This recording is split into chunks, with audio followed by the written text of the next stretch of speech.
gula mudeka nze gula station bayanja nera hajati mwebaza ani akuteka mu nyumba ye mudeka ye hajati yesura ko mudeka kati gonza koloza mkwano gwa Dubai goli mu bed space weka nenze nange naddayo mudeka nenga alhamdulillah mudeka ya bay chala bay ebintu ebirungi nnyo atenga ndi waka. She was so nice to me. Obulwadde bwali bunnuma nnyo. Nina msanga nga nakawere. Abantu abamu babeera bannakawere babeera moody. She had her own mood. Kati atenze nali nkyali mu biro ebya serebu. Kati nga bino bikyuse. Kakati ne mugamba naze kulabako bla bla bla bla bla naye obulwadde bunnuma. Njagala kumanya nzijanjabiddwa ntya. Munange nangamba ate ye kati ye engeri gye yagira kakeeka yajja mwana muto akulidde already citizen talinga fa bali PR ngatabimanyi nagamba ngasibimanyi by then nali nayogera waliwo omwami bamuyita Haji Kasimu. Omwami we yambye nnyo abantu okujja Canada ate era yambye nnyo abantu obakolera settlement wano nga batuuse Canada bambi. Mwami Kasimu era 95% abantu abasinga abali wano. Haji Kasimu oyo musaale nnyo okubeera nga ababeereddewo ne waba takuleese at least yakwemba ku paperwork. So he's so good. Kati nali nayogerako n'omwami oyo because he's my good friend.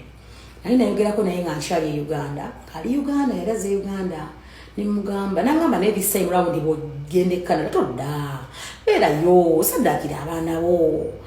Nene simugamba nnyo byempitamu ningamba bulwadde bunnuma njagala kusooka kuwona we namala okuwona then I'll think through what to do next.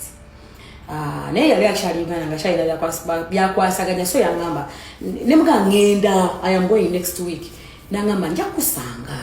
So kati bino byenjogera bya Hajati Mariam that was before Haji nga tanabakola ki nanabakudda Haji Kasimu. So mkyalo no bambi kye yakola ye nangamba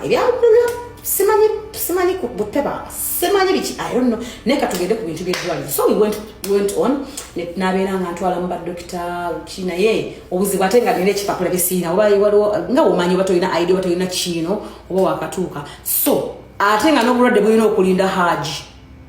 atuwulire butwe bakola ebintu tusobole okubeera nga nsobola ofuna obujjanjabi kubanga en Canada bajjanjabira bwereere okujjawo nga balina empeke ze bakugambye n'ogenda n'ozigula. Akumpeerejjana nasiima nnyo omulimu gwe wankolera. Barakallahu fikum jazakallahu khaira. Kakati Haji Kasimu tumulinda najja Haji Kasimu n'alaba mutuufu ng'obulwadde bunzita naye Uganda yali yandaba. So I started the process n'andika okunkolerako ebintu. Alhamdulillah ebintu bitandika. Kati olaba nalina ebintu bibiri. Nagenda ova Uganda ng'olwadde nina omuntu gwentegesa agenda okunnyabako ku bintu nga ntuuse. Then nalina n'owentuukira kitegeeza ng'omaze okufuna ensonga ekuleeta ng'omaliridde kozi bulaka simwako olina okuba n'omuntu agenda okuyambako okutambuza ebintu byo wadde nga kati ebisinga byangu omanyi Canada kati nnyangu bw'ogibeeramu omanyi ebintu bingi. Organizations ennyingi nnyo eziyamba abantu bakolera ku settlement naye olina okuba ng'olina gw'omanyi agenda okutandika oleme kubeera stranded. So omwami Haji Kasimu nanyamba nentandika okufuna eddagala mbadde nkyabagamba munange nze ndi musabi nnyo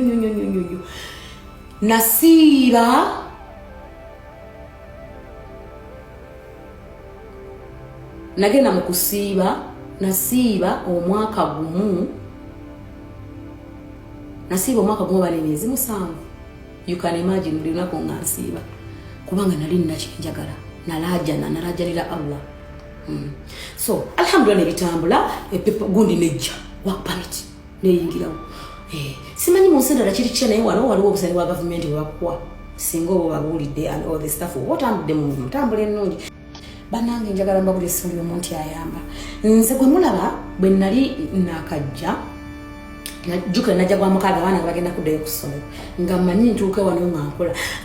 kale bwe naaba bwe banzijanjaba eno bwe nkola kubanga nze mmanyi ndi mupambani. Mukimanyi abaana bange batula ttamu namba nga tebasoma nga siina nnyamba munnange n'abantu tebaagala ga mpapula zaabwe mbuno okolere mu mpapula zaabwe teri hazikuwa ne bw'omulajanira ne mugamba munange emirimu gya under table girirudda abasinga tebabimanyi nabimanya atuuka n'abeera abantu wamu n'asatolinga n'abeeraawo so olina kulinda wakamita ate teri nnyo bintu bya kumenya mateeka.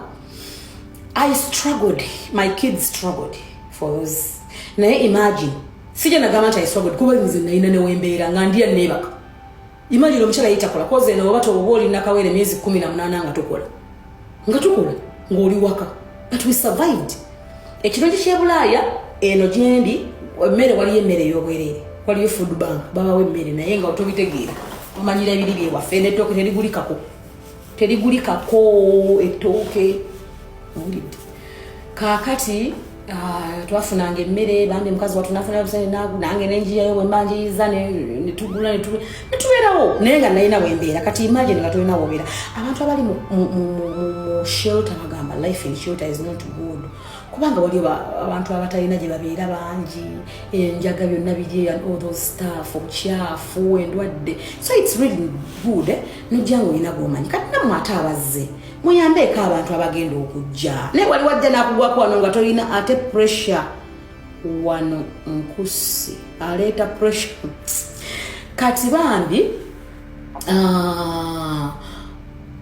muyambe abantu mubakkirize bwabajja abantu mulekerawo okujja n'obekola plan zo notuka wano nga tomugambe notuka n'omufuukira ekizibu nakyo si kirungi. However era omuntu aba kutukidde funa engeri gy'omuyamba naye ate lwakuba n'abantu nabo tebayambika naye omuntu bw'aba avudde eri ng'akutegeezezzaako ate bwatuuka wano tomubulako. Abantu bangi bagamba najja gundi aninze naawula kusaawa y'okunkimako airport kusaawa y'okukola boti najjako amasimu n'ataddamu okugira n'ambulookinga naye nga bambi it is good to come to Bulaaya bw'olina gomanyi it is good to come to Bulaaya bw'olina omuntu agenda okuyambako okukolera empapula kuba ne wano bakola empapula omuntu agenda okuyambako and it is very good obutakola overstay mu nsi gy'oba olimu. It is very good beerayo yiye engeri gy'obaddeyo nga bw'okola tokola overstay fuluma. Ensi ezimu zirwawo okugaba obutuuze imagine obeere wanu watosobola kufuluma omaze okuadoptinga embeera eyo tosobola kudda wammwe tolina bw'oleeta baanabo. Abantu bangi bayita mu mbeera ey'okunyigirizibwa mu nsi endala enkambwe nga you cannot travel ng'emikolo gye misibe kyokka nga nepapula tozirabako. So it is better obutakola overstay n'olaba engeri yonna nkugambye Canada osobola okubeerawo ng'oli ku work permit ng'okola ne famire yo osobola ogireeta n'obeera ng'okola bodde wammwe bodda than being okubeera n'okola ki yakukodde ini naye nga nsiibye nyimiridde nsibye nkwata mu benka sasiro simanyi sigala simanyi bikinga n'okulya sirya neneeyongerayo eri mu masuuka ateneza mu toyi mu kunaayongosa puulu yimirira kola laundry then hajati nga wajjako nkima ekiro naye ngeno haji kasomya nti empapula zange ziri mu kutambula bitambula ebintu byange bitambula eddagala nfuna na treatment kati bwe mungu abasaba emmotoka jjukira nze nava Uganda nga buli kimu kakati nenga omuntu kyalinawo kyekikuyamba byennakola bintu byennakola nange omanyi nali nakolakola obuntu bwange buli eyo bintu byange kola ne maama wange nemugamba mama tukoze tutya I need a car kati nga naleka emmotoka yange nagireka Uganda nagireka mu garage naye ate nga yali by the time nagireka it was involved in an accident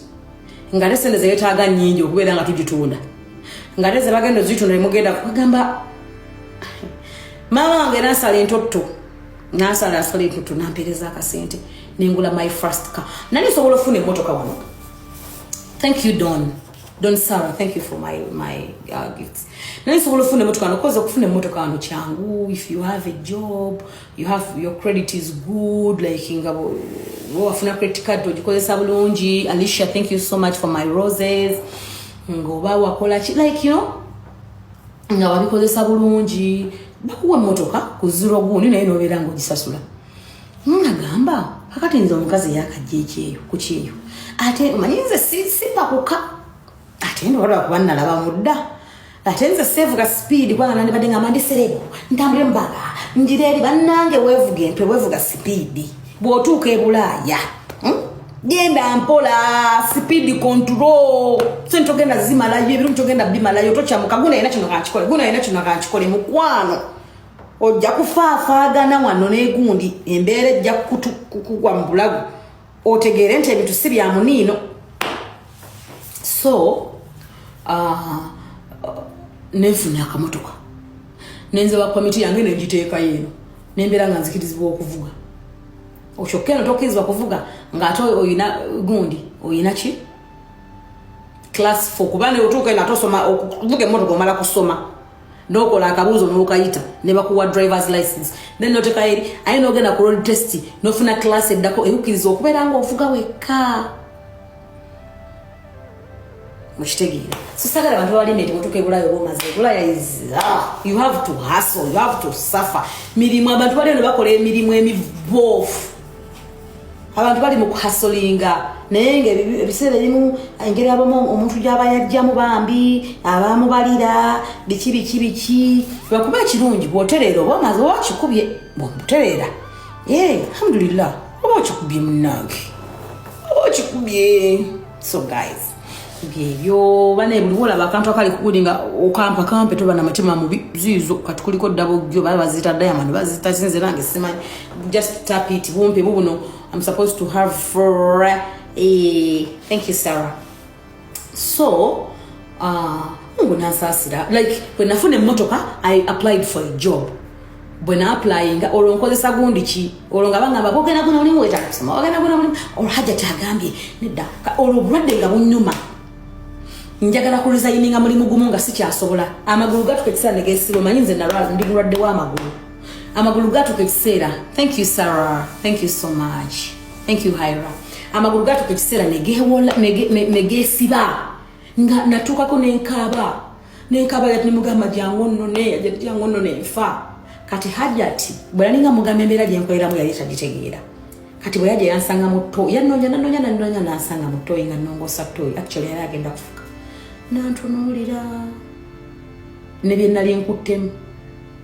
nangamba hajati lero ntegedde bujje kyongambe naku yamukwata nangamba nedda mu kwantu ntunoonya omulimu omuyimbi wange nedda tugende tunoonya omulimu awo kwe kufuna emmotoka nange etweyongerayo funa omulimu Allah nasasira nno nga ntabalira mu bakirina bokka nefuna bagwita Airbnb zibanga hotels negaba makaiba nyumba bweti kati ngene yange nojipangisa omuntu Martha thank you for my roses nojipangisa omuntu nati wajivaamu ngajja like nga cleaner janga cleaninga nga agenda go baba dola aga nengamba alhamdulillah mafuna dola 2 na ino gule actually nasoka ku resigninga mulimu gwa Tim Hortons hajati we yamalo okulaba n'agamba ofa kati nga nembeera basitu bali bansosola nnyo bayinengeri bansosola ate zisagala kuntegeerera zisabele kuntegeerera mukwa no nze njagala okwetegeerera akati ngero okulaba bantegeera banfuga kino kiri engamba nedda mukwano nze temujja kunsinikira ku binyo byabeewamu n'olwensonga eyo mugire eki munange sikulise nga resigninga ogumu nga resigninga nga nfuna omulimu nga jjukira bo resigninga toba na sente ziba tezikyajjanga zobadde ofuna ate nga akamwanyi nakavaako danze navadde akamwanyi nga sagala sente za bwerere bamune bagamba bwoba ofuna sente kola ki bwoba ofuna sente omulimu zino sente zirekera abatakola kati nze munange nange eddiini anti yantuuka ddamu gundi sagala bubbi setengamba thank you Rose anengamba neva kukamanya mbeera ne abanaku zino kuira mukatale ekiwi kati mba neeraga ki hayo bamawe bali kunjira bomuli bane mumpo omuli munjagalize twagalize n'abalala sanyoma mulimu nanoonya buli mulimu wansi w'enjuba nga pamite maze okunkwatako mu ngalo maze ogifuna nti sagala kugamba nti byali byangu it is never easy omulimu gwe nasooka okukola mugumanyi baguyita housekeeping nali nagumanya nosigomanya engeri gye munnange gyali mbya serebu nasooka kola wa housekeeping hotel bagiyita Holiday Inn ngeri kumpi teri wala nnyo ne bwetubeera cause nalina okufuna omulimu nga guli kumpi ne wembeera nga just in case singa omukyalo nabatasobodde kuntwala kuba yalina abaana nga asobola otambulawo mu mbeera yonna so natandikira ngo mulimu guli mugumanyi nga mmanyi mulimu station anja gwe yali akola nkwano nga nongosa toy ne swimming pool nga gwe mulimu gwenkola nafuna $16 lwaki nafuna $16 kubanga nabasookera ku bafuna $15 nafuna $16 lwaki kubanga nakolanga weekends nahandikanga Thursday ne Mondays ennaku zibeera busy nnyo kati nga nina ennaku 4 in a week naye nga nkolamu only nakolanga 4 hours abanga 4 hours kubanga natandikanga saa 11 12 emu 2 3 4 5 nakolanga mpaka saa 5 ez'ekiro 6 hours nakolanga 6 hours $16 bakyala natambuza ekigere omukyala nga nkima kiro nga nkima kiro n'olweggulo olumu we yabeeranga agenda kukima muwala we ku ssomero olwo ng'ajja kunduloopinga nalongoosa toyi serebu wa mulamba nalongoosa toyi ne swimming pool naye ndabanga sente zimmala nenjagala nnyongereko nga department gyendimu bw'oba kyakwongerako olina kwala room kubeera ng'oyala rooms oba n'okola laundry kati nakolako ku training ya rooms nesooka nenziwalira neŋŋamba kankole laundry utegira amasuuka bwegakuba mu byuma you start it and all the stuff naye ng'omulimu ogwo gukola oyimiridde hani nabeerangawo nga nina okudividinga 6 hours ezo kati nga nsooka nentuuka biki nenkirininga wano Nairobi abantu batuukira nenvacuuminga nenswiminga nze yes so tonyoba mulimu ng'otuuse awo wonna nga nkyasikaninga kakati nengattako okukola mu laundry nembeera nga nyimirira 3 hours to 4 nenyimirira kuzunga amasuuka emikolo nebinnubale nengamba akasente nga tekamala obusente nga bujjanga butono abaana balina okuddayo ku ssomero batudde term namba imagine batula third term actually bali baddayo third term kati nga nina okulwa nabaddayo mu January nze maama nze taata nze ndi single mother nazaala mbasajja ne bandekera abaana kati gwaleeyo mwami oba alabirira abaana bo munange mwebaze kati bambi tonyoma mulimu era temuyisamba kadama maaso temuddamu okuyisaamu omuntu yenna amaaso emirimu kasita gibeera nga kuleeta ssente tonyoma mulimu olaba nze nalongoosa toyi gwani